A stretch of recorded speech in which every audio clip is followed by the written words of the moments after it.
Hello विद्यार्थियों। आज हम अंतर अनुशासनात्मक उपागम के बारे में चर्चा करेंगे कि अंतर अनुशासनात्मक उपागम क्या है और राजनीति विज्ञान के अंतर्गत इसकी महत्वता क्या है और अन्य विज्ञानों से या अन्य जो समाज विज्ञान है उनसे जुड़ने पर ये क्यों बल देता है।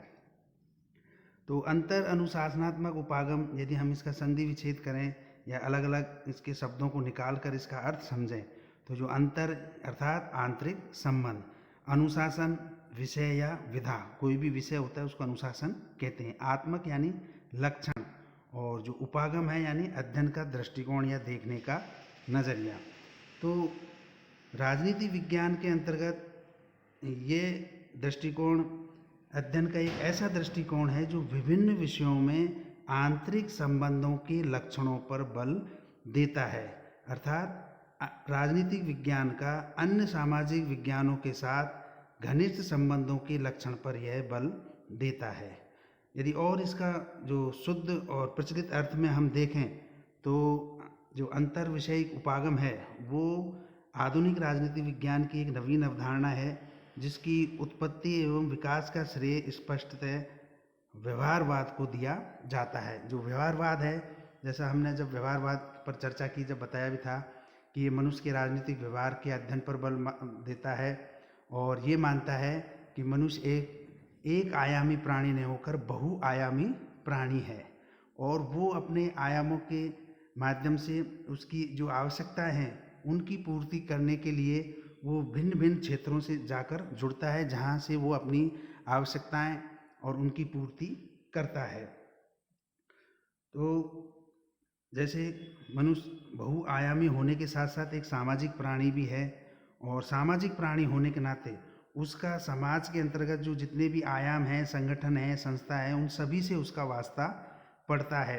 जैसे धार्मिक है, आर्थिक है, राजनीतिक है, तार्किक है, सामाजिक है, नैतिक है, तो इन सब से उसका कहीं ना कहीं वास्ता पड़ता है जहाँ से वो अपने व्यक्तित्व का और अपने जो भी व्यवहार है उनको वो निर्धारित करता है। तो इसीलिए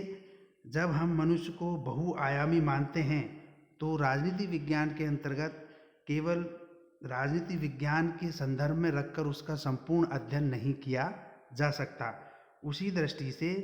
इन्हीं आयामों के आधार पर, जैसे धार्मिक है तो धर्मशास्त्र से, आर्थिक है तो अर्थशास्त्र से, सामाजिक है तो समाजशास्त्र से, इन सभी से उसका गहन अध्ययन करके यहाँ मनुष्य के अंतर्गत और उन विषयों के अंतर्गत एक एकता स्थापित की जाती है जिसके माध्यम से मनुष्य का या उसके जीवन का एक पक्ष का दूसरे पक्ष से वह किस प्रकार से प्रभावित होता है इस बात का पता लगाया जाता है। तो यह जो उपागम है अंतर विषयिक उपागम, इसका स्वार्थिक समर्थन व्यवहारवाद ने किया था और उसी के आधार पर जो व्यवहारवाद कहता है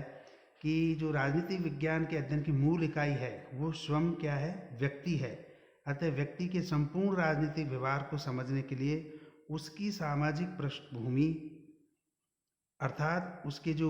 आयाम हैं या जो विभिन्न जो पक्ष हैं उनका अध्ययन करना भी आवश्यक है।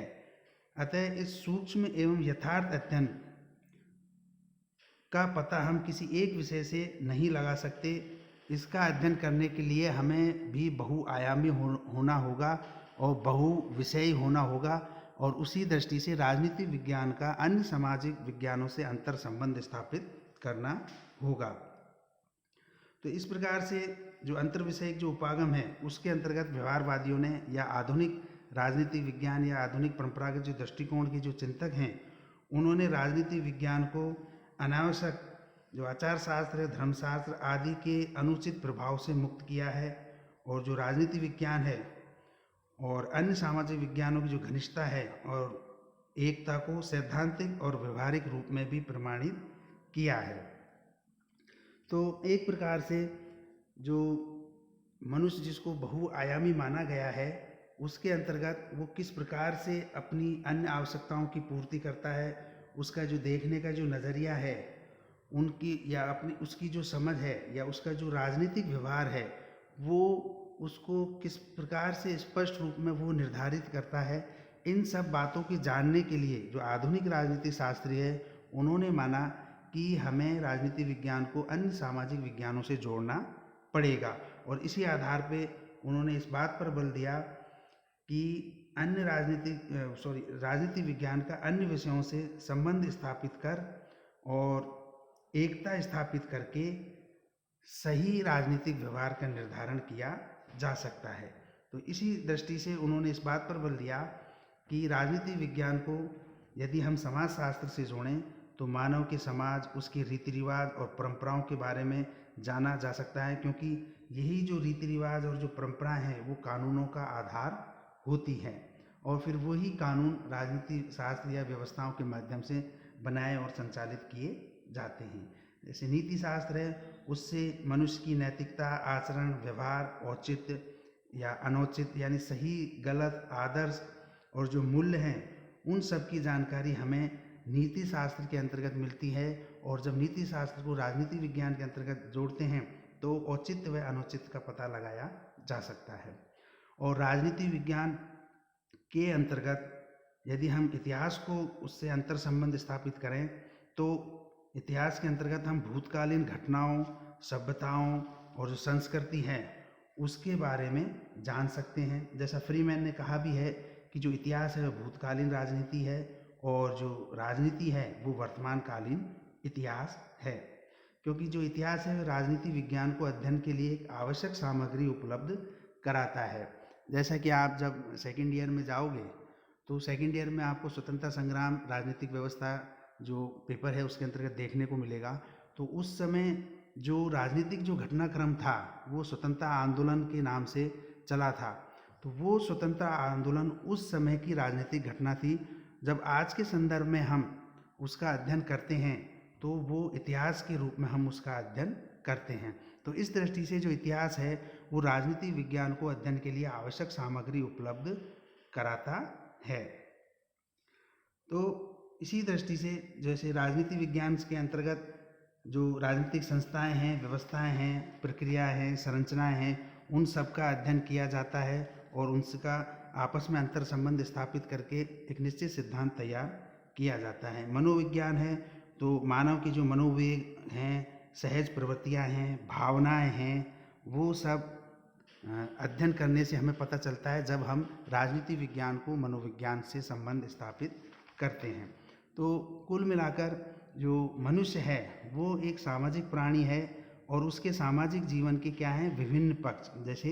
राजनीतिक, आर्थिक, मनोवैज्ञानिक, और इन पक्षों को अध्ययन के लिए भी हम विभिन्न सामाजिक विज्ञानों की स्थापना करते हैं। अतः जो मानव जीवन है उसके विभिन्न पक्षों में एक आधारभूत घनिष्ठता एवं एकता लाने के लिए हम अन्य सामाजिक विज्ञानों में राजनीति विज्ञान को जोड़ते हैं, जिससे कि मनुष्य के राजनीतिक व्यवहार का निर्धारण किया जाता है। और यही जो अंतर अनुशासनात्मक उपागम है उसका महत्व भी इसी बात में नज़र आता है। तो इस दृष्टि से जो आधुनिक राजनीतिक दृष्टिकोण के जो चिंतक हैं उन्होंने राजनीति विज्ञान को और वैज्ञानिक स्वरूप प्रदान करने के लिए इसके अंतर्गत अंतर विषयिक या अंतर अनुशासनात्मक उपागम है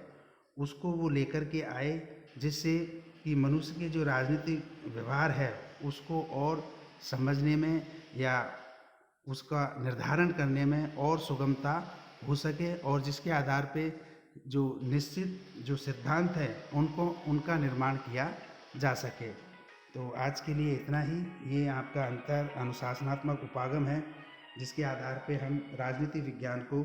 अन्य सामाजिक विज्ञानों के साथ जोड़कर देखते हैं। धन्यवाद।